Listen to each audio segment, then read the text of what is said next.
आपने मुझे मांग संख्या 50 और 55 पर बोलने का समय दिया। मैं माननीय मंत्री महोदय जी, खाद्य नागरिक आपूर्ति एवं उपभोक्ता मामलात के उनका ध्यानाकर्षण करना चाहूँगा। क्योंकि मैं एक ऐसे क्षेत्र से आता हूँ जहाँ मैंने समस्या देखी है राशन डीलरों की और लाभार्थियों की, और ई मित्र का भी मैंने काम किया है। इसीलिए माननीय मंत्री महोदय जी, आप इसको थोड़ा गंभीरता से सोच और विचार करें। जैसे कि एनएफएसए का पोर्टल चालू हुआ है, और एनएफएसए का पोर्टल चालू होने पर जो भी आवेदन करता है ई मित्र पे जाता है, और ई मित्र पे जाके वो आवेदन करता है और सबसे पहले वो जाएगा एसडीओ लेवल पे, और एसडीओ लेवल पे जाने के बाद वो जांच कराई जाती है। सेक्रेटरी हैं, पटवारी है, उनके यहाँ से जांच कराई जाती है। उसके अंदर मैं चाहता हूँ कि वहाँ का बीएलओ को भी शामिल करें, संबंधित वार्ड पंच को भी शामिल करें। क्योंकि अगर आप जांच कराते हैं तो सेक्रेटरी और पटवारी जाते हैं और क्या जांच करके जाते हैं, तो वास्तविक में जो हमारे लाभार्थी जिनको लाभ मिलना चाहिए, जो अपात्र हैं और पात्र बनना चाहते हैं, वो वंचित होते हैं। तो इसमें एक संबंधित जहाँ भी ग्रामीण क्षेत्र है तो वहाँ का वार्ड पंच, और शहरी क्षेत्र है तो वहाँ का वार्ड पार्षद, उसको आप शामिल करेंगे। उनका नाम के साथ इंगित आएगा कि भाई वास्तव में ये आदमी है और ये गरीब है और इसको इस खास सुरक्षा की लिस्ट में जोड़ा जाना चाहिए। तो उसमें वहाँ से जब आएगा तो एसडीओ लेवल पे जाएगा, फिर वहाँ से उसको एनएफएसए में लाभ मिलता है, उसके फिर फॉर्म को अप्रूव कर दिया जाता है। तो मैं चाहता हूँ कि इसमें संबंधित सेक्रेटरी है, पटवारी है, वहाँ के साथ साथ बीएलओ और वार्ड पंच को भी इसमें इंक्लूड करेंगे। तो मैं चाहता हूँ इसमें पारदर्शिता आएगी और वास्तविक लाभार्थी को इसमें लाभ मिलेगा। जो अपात्र है वो वास्तव में पात्र होगा, और हमें फिल्ट्रेशन भी लग जाएगा। क्योंकि ग्रामीण क्षेत्र में सबसे ज़्यादा लाभार्थी ग्रामीण क्षेत्र के हैं, वहीं सबसे ज़्यादा प्रॉब्लम आती है, वहीं अपात्र हुए हैं, तो एक फिल्टर लग जाएगा। तो इसके अंदर जो आदमी सक्षम है तो वो इसमें खास सुरक्षा में नहीं जुड़ पाएगा। मेरा एक निवेदन आपका सभापति महोदय, आपके माध्यम से सदन में मंत्री महोदय से निवेदन है। दूसरा, हम कुछ समय से देख रहे हैं कि डीलर सस्पेंड हो जाता है, कहीं ना किसी मामले में हो जाता है, चाहे वो गबन के में हो या चोरी के मामले में हो, उसकी जगह दूसरी दुकान को अटैच कर दिया जाता है। दुकान तो अटैच हो गई, लेकिन उसको माल कम पहुंच रहा है, जो आपूर्ति जाने चाहिए वो कम पहुंच रहा है।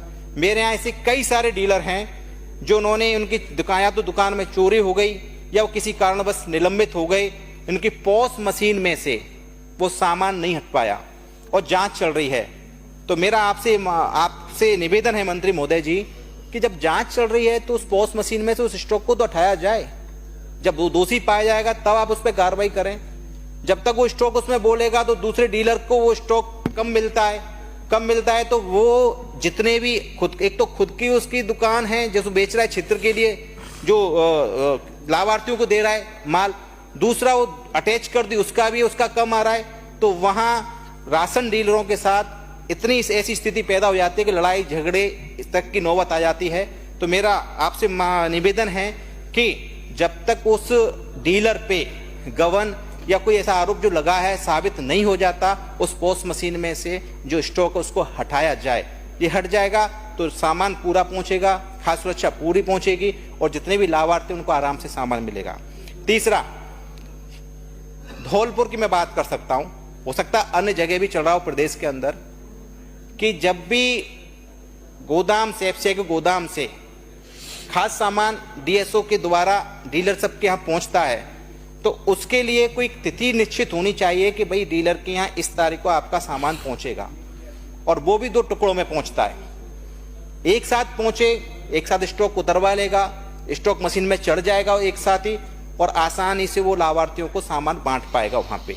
मेरा आपसे एक निवेदन है, क्योंकि वो 2-2, 3-3 टुकड़ों में सामान को भेजते हैं डीएसओ ऑफिस से, और कम भी जाता है, कई बार 10 क्विंटल कम चला गया, 20 क्विंटल कम चला गया, इस तरह से।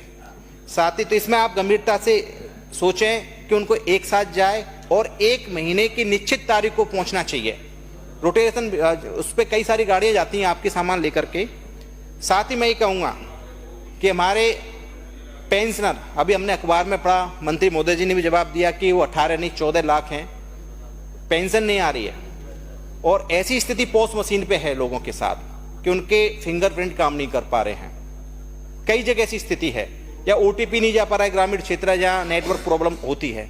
तो इसके लिए कोई ना कोई ऐसी व्यवस्था बनाए डीलर के यहाँ कि वो आराम से अपने हाथ से, जैसे पहले राशन कार्डों को मिलता था, ऐसी कैटेगरी को बुजुर्ग जिनके आईरेस या फिंगर काम नहीं कर रहे हैं, ओटीपी नहीं आ रहा है, तो राशन डीलर को ऐसी व्यवस्था होनी चाहिए कि रजिस्टर मेंटेन करे और उनको राशन पानी दे सके समय पे। पांचवी बात मैं ये कहना चाहूंगा आपसे कि हमारे जो भी डीलर भाई हैं, कम से कम उनको ये तो कहें कि आपको 1 महीने में कितनी तारीख को दुकान खुलेगी और लाभार्थी को दोगे। 20 वो कहते हैं, हम जब उनसे पूछते हैं, हम कई बार निरीक्षण पे जाते हैं या हमारे पास फोन आते हैं कि साहब 20 तारीख तक तो हमारे उचित मूल्य की दुकान पर सामान आता है, डीएसओ के यहाँ से माल आता है और उसके बाद हम बांटते हैं 10 दिन के अंदर। तो एक कोई निश्चित तिथि होनी चाहिए उसमें कि हम लोग डीएसओ ऑफिस से जो भी गेहूं का बंटवारा हुआ है इतने तारीख को पहुंचेगा, और उनके लिए एक फिक्स होना चाहिए कि भाई इतने टाइम आपकी दुकान खुलनी चाहिए, उचित मूल्य की दुकान। मैं तो चाहता हूं कि महीने के संडे को छोड़ करके या सैटरडे संडे को छोड़ करके 5 दिन ओपन होनी चाहिए दुकान, वो नहीं हो पा रही है। साथ ही सबसे बहुत बड़ा इंपॉर्टेंट इशू आता है कि आज की तारीख में 1 क्विंटल पे उनको कमीशन मिलता है 121 रुपये। मैं चाहता हूं, क्या ये सही है? आज के टाइम में वो उसका दुकान का भी किराया देता है, लड़का भी किराए पे रखता है, इंटरनेट का भी खर्चा है, पॉस मशीन भी है उसके पास, और नैन कितने संसाधन खर्च करके वो अपने, और उसको हम दे रहे हैं 121 रुपये पर क्विंटल के हिसाब से। तो माननीय मंत्री महोदय जी, अगर हम इस पर सोचें विचारें तो कम से कम उनका ज़्यादा नहीं तो 200 पर क्विंटल के हिसाब से तो होना चाहिए उनका।